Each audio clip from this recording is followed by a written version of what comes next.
Good morning sa mga puyat dyan na nag-Ramadan, sa mga puyat dyan.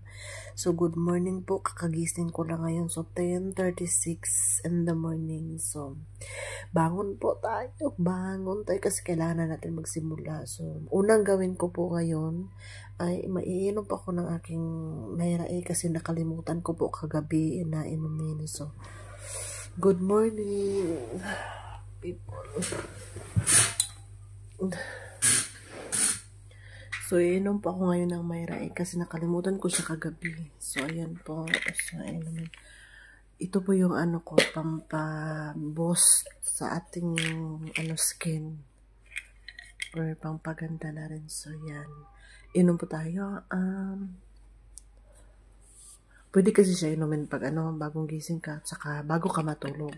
So, nasa sayo yun. Diba? Nasa sayo.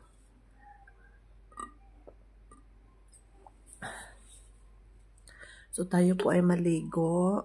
So, ngayon ay pa-summer na po siya. So, hindi na po masyado malamig ang tubig. So, kailangan natin maligo, guys. So, natutulog ako dito sa kwarto ng bata. So, dalawa kami dito. Ako dito at saka siya doon. So, minsan, napupuyat ako kasi nagigising yan. So, yun ang problema sa mga yaya